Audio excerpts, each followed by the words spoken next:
When you have survived trauma and injustice, you can feel powerless, disappointed, even be re-traumatized when the outcome doesn't match the pain and suffering that you have endured. Hey, survivor. Welcome to episode 126 of the Vibrant Survivor podcast. This episode airs on a big day in the Preston Lord case. One of the 7 defendants will be sentenced, and emotions are running high, as you can imagine. Maybe you followed this story from the beginning. Maybe you are a survivor of violence, injustice, or loss, and this case touches your heart or just makes you feel some kind of way. That said, we can't control the system or outcomes, but there are things that you can do mentally, emotionally, and physically to show up, stand strong, and stay well in or outside of court. And we're going to talk about that. But first, let's self-regulate with a 4-for-8 breathing exercise, if you'd like. We'll inhale for 4, hold for 4, and exhale for 8. Ready? Inhale. 2, 3, 4, hold, 2, 3, 4, exhale, 2, 3, 4, 5, 6, 7, 8.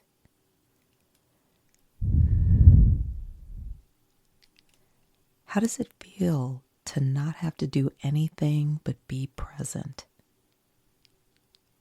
Grab your notebook and pen, and let's dig in. Hey, survivor. Welcome to the Vibrant Survivor podcast. Do you want to disconnect from a narcissistic or toxic situation and heal? Are you Googling how to identify a narcissist, narcissistic abuse, and boundaries? Are you feeling stressed and lonely while trying to avoid being sucked back in and lied to again? Hey, I'm Lesley. As a busy wife and mom, I fell for the lies and manipulations of narcissists. I wasted my time, talents, and money on users who kept moving the goalposts.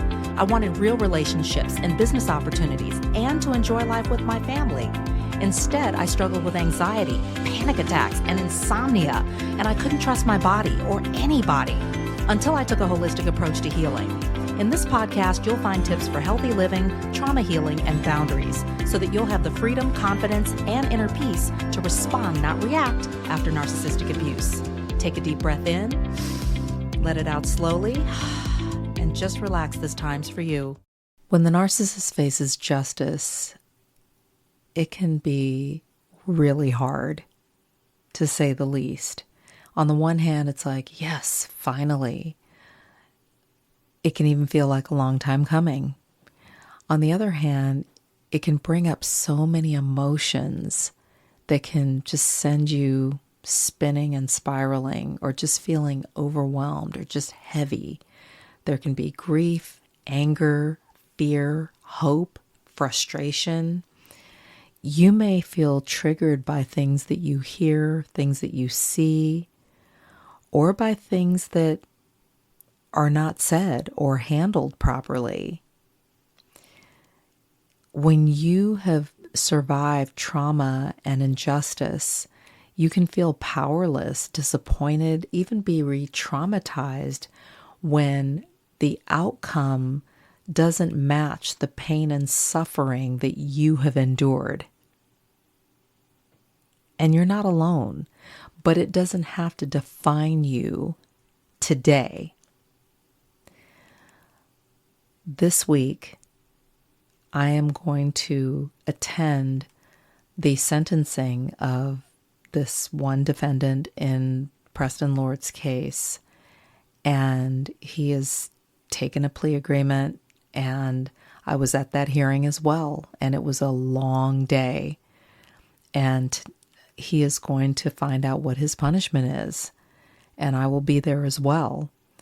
I have followed this case since the beginning in October of 2023, and I will tell you, it was a little too close for comfort, because the party that Preston was attending at the time that he was attacked, I had a child who was there too.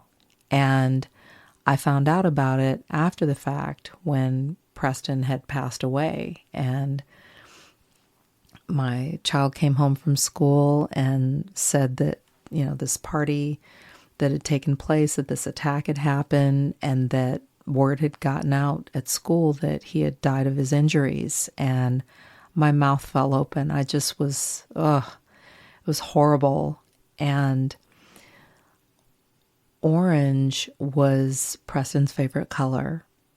So when I've gone to different community events, vigils, spoken at town council meetings, gone to court hearings leading up to this and, soon to be more hearings, I've worn orange, and orange is one of my favorite colors to wear too, so it wasn't a hard sell. But it's a way of standing in solidarity with Preston and his family, honoring his memory, and really making a statement and putting out there the expectation for justice to be served. And this case has impacted so many people. I've met people even in other countries who have heard about the case and who were just horrified that this happened. And Preston has touched the lives of so many people. I mean, good kid, good student, well-liked, good athlete, multi-sport, just so much promise and potential. And all of that was just taken away in seconds. And wearing orange, being a voice for the voiceless, showing up for his family, and seeing them through their journey to justice has been something that I have felt passionate about, even as I'm walking out my own journey to justice with the situation that happened with the alleged murderer. And so many families have been impacted and just even empowered by the display of support and the show of solidarity. People have been impacted, and it's empowered other people to speak up about the injustices that have happened to them and to lend their support, to donate their time, money, whatever, resources to be able to support Preston's family, honor his memory, and also help other victims of teen violence and other injustices. Here are 5 grounding things that you can do before, during, and after the narcissist faces justice.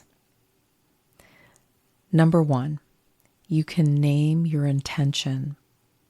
Ask yourself, why am I showing up? What do I want to embody? Is it dignity, compassion, conviction, solidarity, community, love, empowerment? Number 2, regulate your body.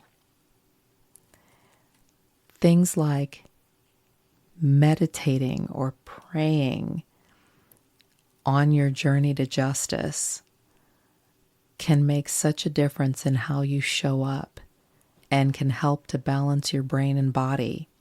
Staying hydrated. Never underestimate the power of hydration. Eating real foods to nourish your body so that you are fit for the journey to justice, because it can be a long one and it can be filled with twists and turns and require a lot of patience, a lot of stamina. You're going to need proper nourishment. Also, carrying something grounding with you. It could be a photo. It could be a photo on your phone. It could be a stone. It could be a bracelet, an article of clothing. It could be some aromatherapy, or say, for example, in Preston's case, like a jersey, things like that can help you to ground during the journey to justice, and just that can bring you back. Also, taking a pause to take some deep breaths, just like we do on the podcast. You can do the 4-4-8 breathing exercise, especially if it's an emotional time and, things are getting heated, or there's anxiety, or just a sense of panic or overwhelm. That can also help to ground you.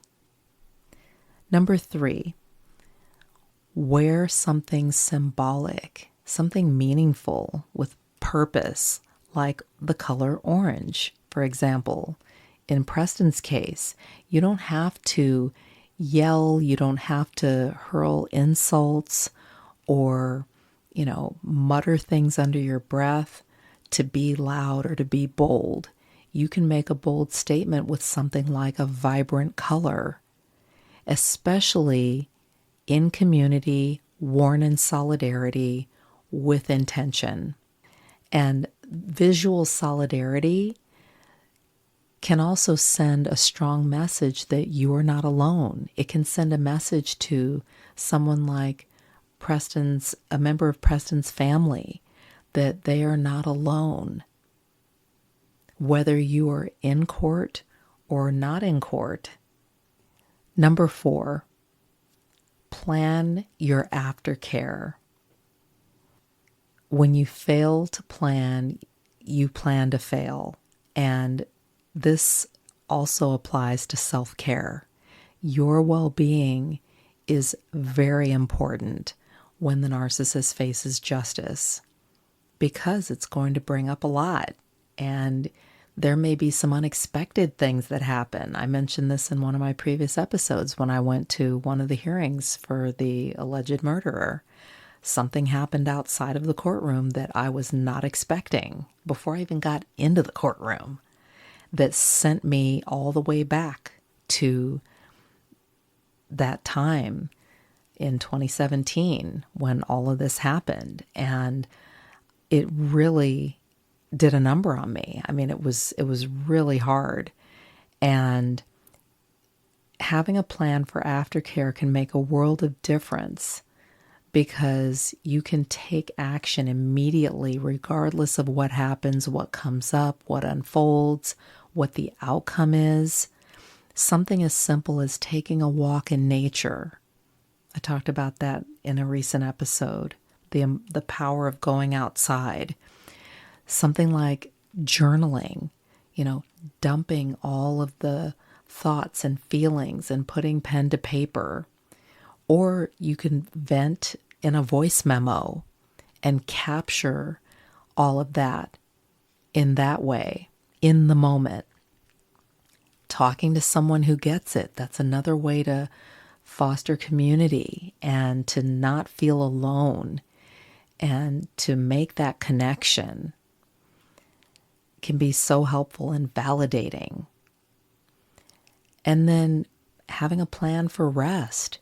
You may very well need to take the rest of the day off just for your own mental health and well-being. You may need to take a nap, and that's okay. You are not lazy, or there's nothing wrong with you. For you to give your body rest and to recover, because the body does keep the score. Number 5, don't let the outcome define your worth or the work. Whether the outcome feels like justice or not, things like your story, your strength, your voice, your journey still matter. It matters to the people around you. It matters to people who don't even know you, but who are watching, because that can help them and guide them, give them some direction on their journey to justice, whatever that looks like. And, we show up because we care. And that is so important to keep in mind because, let's be honest, the system is broken in many ways. And I've said it before, I will say it again. The system is not designed to make anyone whole, whether it's victims or perpetrators. And caring about others, valuing human life, supporting, those who have been hurt, that have been victimized, is so important. And it has to be about honoring Preston's memory, for example, or supporting his family, his loved ones who are left behind to grieve the loss. Not about controlling the outcome, because truth be told, we can't. And whatever the outcome's going to be, whatever the sentencing's going to be, whatever the punishment's going to be, it's going to be what it's going to be. And you have to prepare yourself for any and everything. The sentencing, for example, in this case could range from 10 years to 21 years in prison. And we don't know how it's going to work out. And I have found in attending other court hearings that a lot of times it never seems like the punishment is enough. There's always an opportunity to inflict some more punishment or to add something to the punishment, whether it's some kind of education, like real world education, like, hey, you need to go spend time with people in, say, for example, in an arson case, going to spend time with burn victims to get a conviction about not committing arson and to help really drive home the point. Because again, the system is very broken. And oftentimes when, these young guys go into prison, they come out worse. They learn how to manipulate the system and how to maneuver and how to become craftier and better liars and all these kinds of things. And that doesn't help anybody. And meanwhile, the victims are not made whole either. They might feel like, hey, this wasn't enough, or I was hoping that it would be this way, or that the judge would say this or do that. So it's so important to not tie your feelings to an outcome, but to instead pour them out to the people who are suffering in the situation. And that sense of community helps to reduce the feelings of loneliness. Survivor healing is not about court decisions or outcomes. It's about community. It's about consistency and courage. And every time that you show up, even if it's quietly, you are making moves to help create change. And that's important. You don't have to stay silent, and you don't have to carry all of the burdens. Preston's story has changed so many lives, and it will continue to change lives for the better. And yours will too. Remember, you can't change the court, but you can show support. Thanks for tuning in, Survivor. Your well-being is worth protecting. Take care, and I'll talk to you soon. Hey, Survivor. Are you tired of feeling exhausted, stressed, lonely, and stuck in narcissistic relationships, and you just want closure and healing? I spent years rationalizing toxic relationships and dysfunctional environments in the name of community, connection, and career. As a result, I wasted my time, talents, and money on users who kept moving the goalposts. One of the worst was an alleged murderer who discarded me after I caught him lying, stopped helping him for free, and held my boundaries. Even though I dodged a bullet, I felt depressed, ashamed, and I doubted myself.